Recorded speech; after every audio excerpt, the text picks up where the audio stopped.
Hello everyone, bachphotography here. Welcome back to the channel. Here we are with another video on how you can shoot amazing photos at nighttime and how to bring your nighttime photography to the next level with a cheap, inexpensive and easy to use constant light. So we're going to be going through the equipment I used on this photo shoot, the settings inside my camera, how we use the available lighting as well as some extra off-camera lighting in this photo shoot to set up a really nice lighting condition for our photo shoot, and then we're going to go into Photoshop and have a look at the editing process I used on a few of the photos from this photo shoot. And as always, I'll be leaving a link to the raw files in the description of this video for if you'd like to edit the photos with me at the end of this video or if you'd like to edit them in your own time. And thank you to Jess for modeling for me in this photo shoot. This was her first modeling gig ever, so make sure to go into the description and see her Instagram handle and give her some love as well. The equipment I used in this photo shoot was a Sony a7R II mirrorless camera and a 35mm lens Sigma f1.4 art lens. The main focus of this photo shoot I'd like to talk about though is the Yong YN300 constant light, which I really think is a game changer for a lot of people when they're shooting at nighttime, particularly for portraiture. And this light is not normally something you'd think about when you're shooting portraits, it's more of a video light, but it's so portable and quite powerful. I think it's a really great tool, particularly because you can get one of these for like $50 or $60. And the reason these are so good at nighttime is because when you're shooting at night, you're really relying on the surrounding light to get nice exposures in your photo. Because as photographers, we're always needing light to make our photos look good, and the position and direction of the light is going to determine how the photo looks. So when we have the flexibility to be able to move the main light around the scene, put it exactly where we'd like, choose how bright it can be, it's going to give us a lot more flexibility and make our photos a lot better because we're able to choose exactly where the light goes and how powerful it is as well. So essentially we're removing the most difficult part of nighttime photography, and that is using the available light to get a nice lighting environment in our photo. So let's have a look at this photo here and talk about how we set the lighting up. The first thing we did is we positioned Jess here so that we can see some lighting in the background to add a little bit of texture to the lighting and some bokeh and some blurriness. The next thing we did is we got our YN300 constant light and we shot at an angle with that light. So we had the light 45 degrees to the side of Jess and 45 degrees above her as well. And that's basically so that we can get some light areas on the left side of her face and some darker areas on the right side. And then we can add some 3-dimension to the lighting and really bring her to the foreground. Because if you shoot a harsh light right in front of someone's face, you're going to lose the contours of their face. It's going to make their face look very flat, and it's not going to separate them from the background quite as much. I shot this photo at an ISO of 200, an aperture of f1.4 and a shutter speed of 1/125th of a second. The constant light was on 75% power, and that's so that I could get enough brightness so her face was illuminated, but I could keep the brightness in the background at a nice level.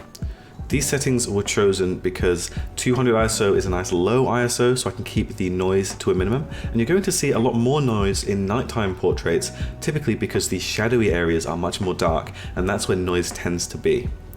I shot at f1.4 so I could get as much light into my camera as possible and also keep a lot of the light from the surrounding lights in the photo nice and bright.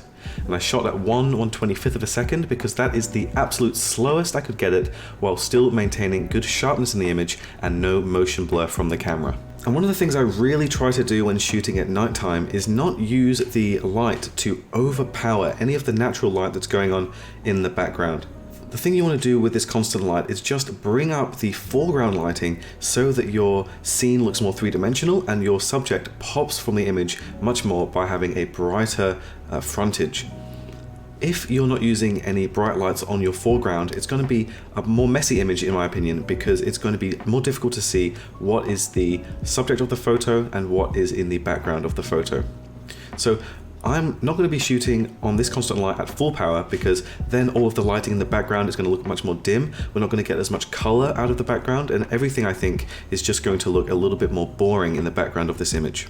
So before we look at some more photos, if you're enjoying this content so far, please leave a like and subscribe. It really helps me out in the YouTube algorithm so that I can make this into a full-time job. So thank you very much for subscribing. Here are a few more photos from this photo shoot.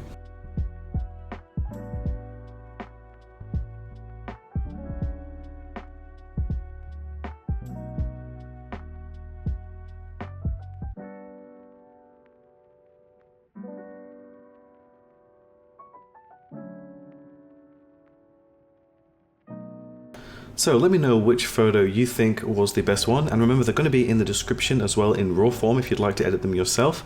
This is the photo we're going to be looking at in Photoshop in just a second. I really like this photo because I think the posing is good, the background is interesting enough without it being distracting, and the Yong YN300 constant light is providing some really nice soft light onto Jess's face here as well. So now let's jump into Photoshop and have a look at how you would edit an image like this to get the most out of the light and the most out of the surroundings at nighttime. So here we are in Photoshop in Camera Raw, and you can already see that the lighting is looking really good. We've got some nice even light on Jess here, and she's really popping from the background already, even before we've done any editing.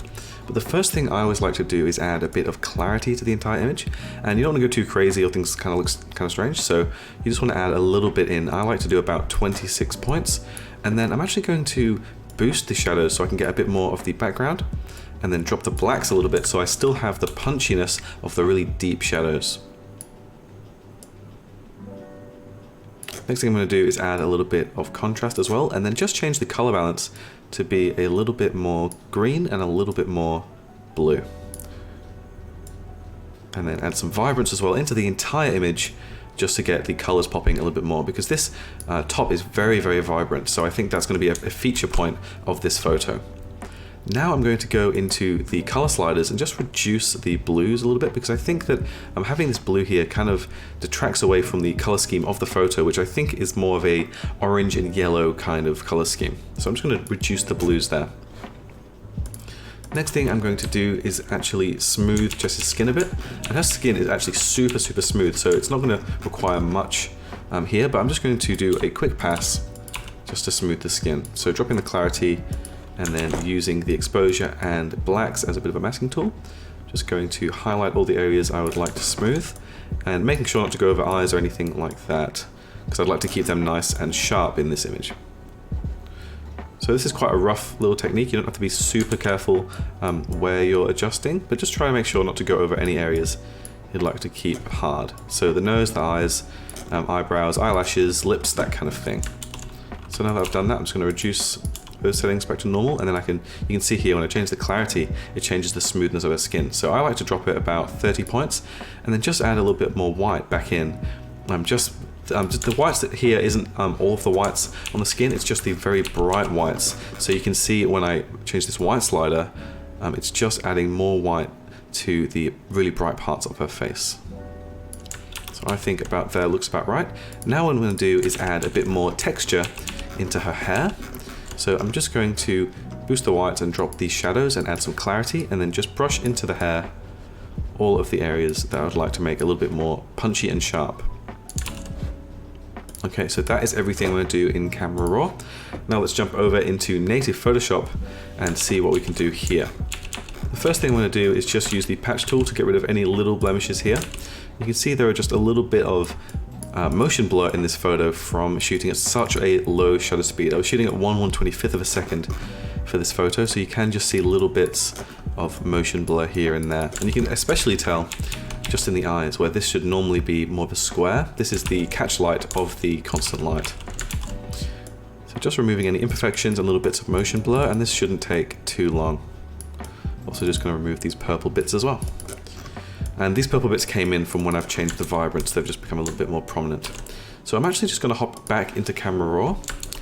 And one thing that you'll notice, this happens particularly in nighttime portraits, the eyes are going to not be as sharp as you would potentially see in a daytime portrait. So I like to just add a little bit more brightness into the eyes, like so.